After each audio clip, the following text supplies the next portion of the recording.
is this?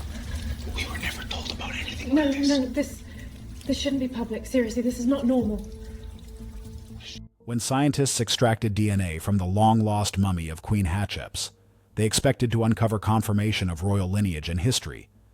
Instead, what they found sent shockwaves through the archaeological world. Hidden in her genetic code were clues that not only revealed the Queen's true identity, but also raised unsettling questions about her health, her mysterious death, and even the legacy she left behind. For centuries, historians had painted Hatcheps as a brilliant ruler who defied tradition to sit on Egypt's throne. Yet, the DNA evidence told a far stranger story, one that connected her to forgotten secrets buried deep within the sands of Luxor and changed what we thought we knew about Egypt's golden age. Their discovery didn't just rewrite her biography. Instead, what they found in Queen Hatshepsut's DNA revealed a strange discovery about the Egyptian ruler. The tomb with two women. For centuries, Hatshepsut's life was carved into stone, and then someone tried to scrape it back out. Her statues smashed, her name chiseled off inscriptions, her images defaced. And the weirdest part wasn't the politics of it, it was the aftermath. Her body didn't sit in some obvious, celebrated royal resting place the way you'd expect for a pharaoh who ruled for more than 2 decades. Her tomb was empty. Her story turned into a ghost story. People argued about what that meant. Was she assassinated? Hidden? Cursed? Did someone move her to protect her? Or did someone move her to make sure nobody ever found her again? That uncertainty is like gasoline for legend. Because when a ruler's public image gets erased and the body disappears too, you're left with the same obsessive question loop. Where did she go? And why did it have to be so thorough? Fast forward to the early 1900s. A British archaeologist named Howard Carter, years before the discovery he'd later become famous for, stumbled into an unassuming tomb in the Valley of the Kings. It was catalogued as KV60, and it wasn't the kind of place that screams, "Missing Pharaoh." It was small, almost forgettable. Inside, Carter found 2 female mummies.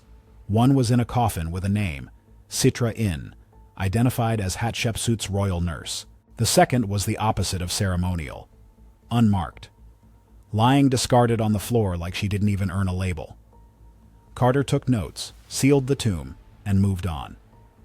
And that's the part that feels unreal. Because the discarded on the floor mummy was the one that mattered most, but nobody knew, so the mystery stayed asleep for about a century. Then, in 2007, Egypt's chief archaeologist, Dr.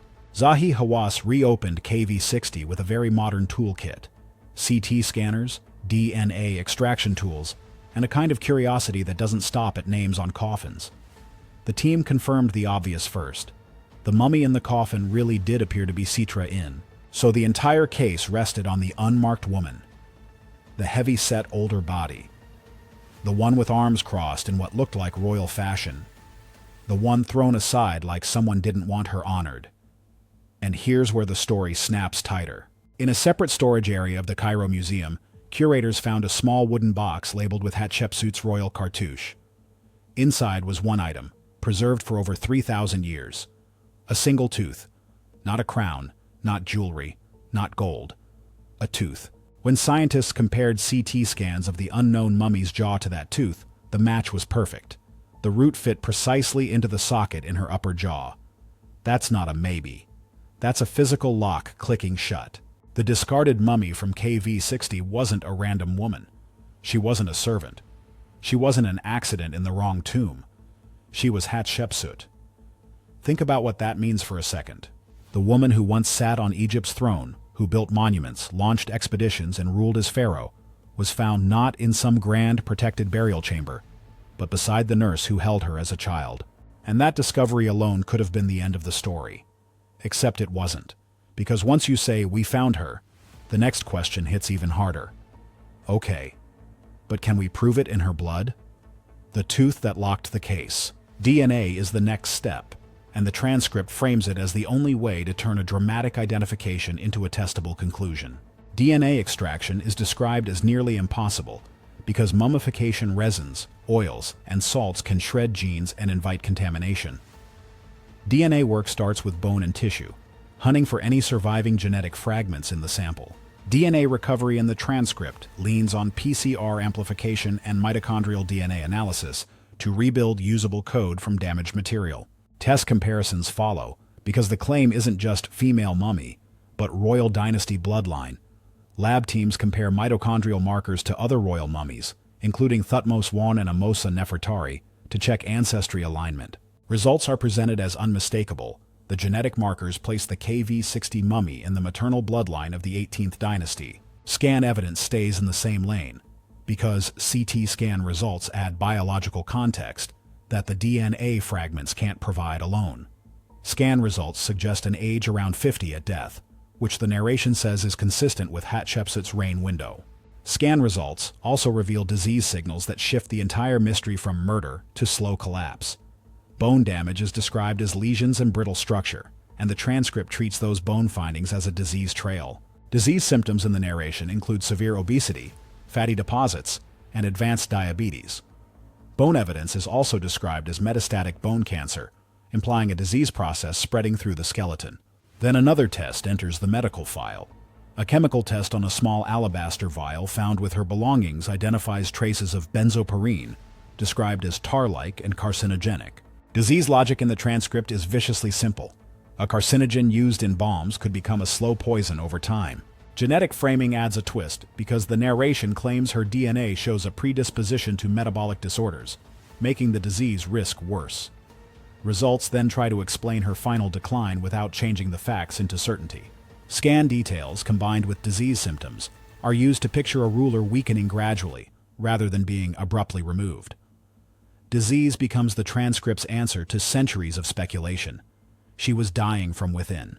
But the DNA story doesn't stop at identification and illness, because the transcript claims a second wave of genetic investigation. DNA is said to have been revisited in 2023 through genomic sequencing, using advanced mitochondrial extraction techniques. Sequencing results are described as impossible at first. Anomalies in her DNA that don't align with any known Egyptian haplogroup from her supposed time period. Contamination becomes the immediate counter-argument, because degraded genome material is vulnerable and ancient handling is messy. Test repetition is the transcript's defense. Multiple independent lab tests reportedly return the same strange results. Results are said to trace her maternal ancestry thousands of years further, pointing to an unknown population that predates early Egyptian rulers. Markers are described as matching an unidentified genetic cluster found in only a handful of ancient remains near the eastern Sahara. Genetic detail goes deeper with traits. Genetic mutations are said to influence biochemical properties, including markers tied to melanin production and bone density.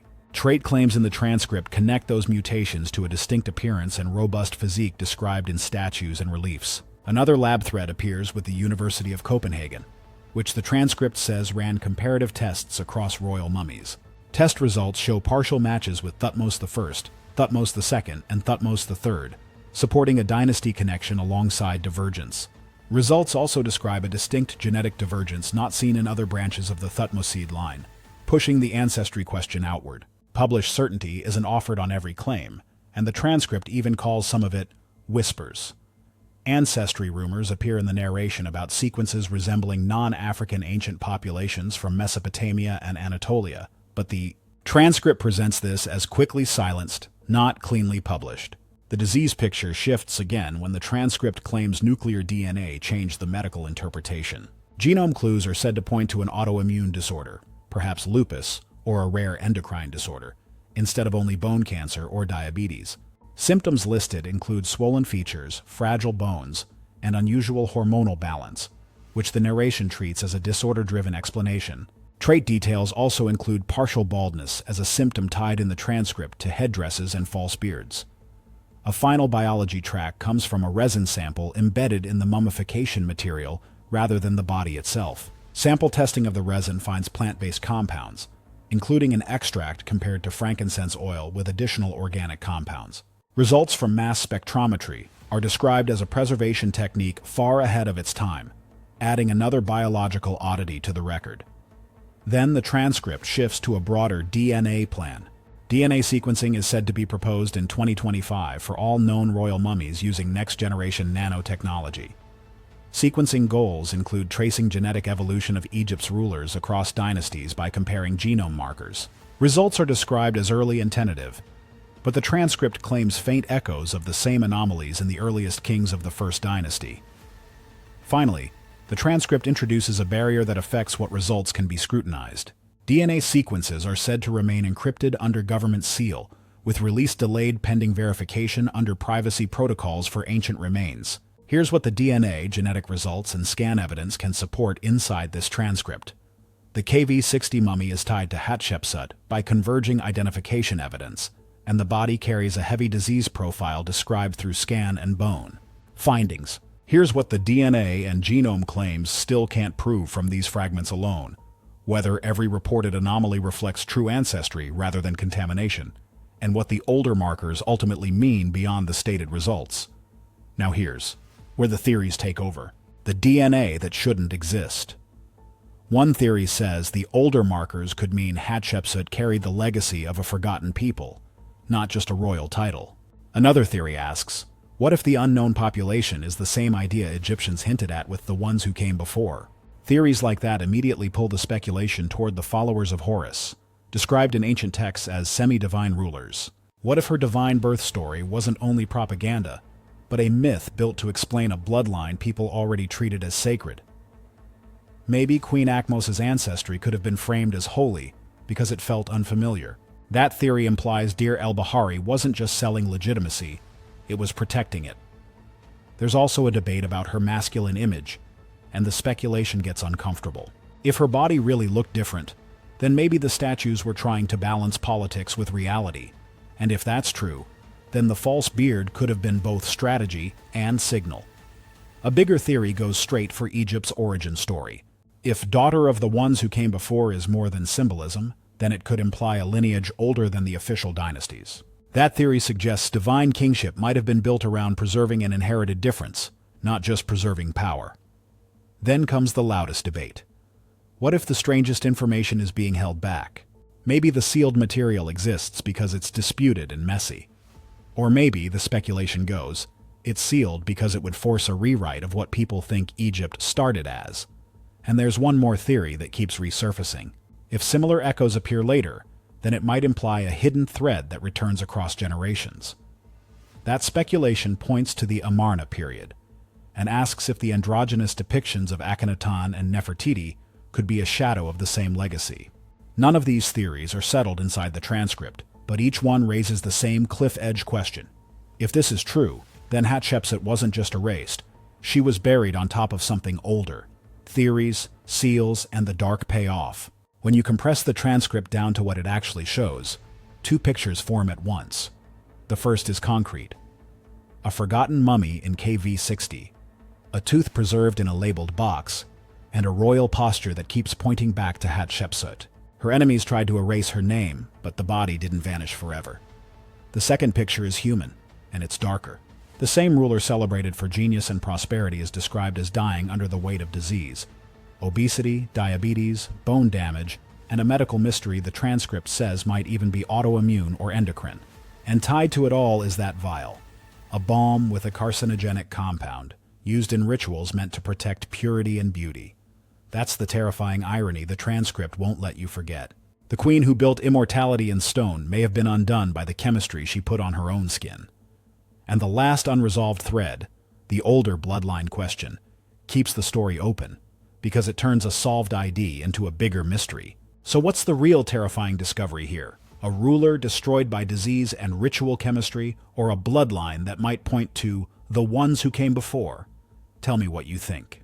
And if you want more stories where history and science collide, don't forget to like and subscribe.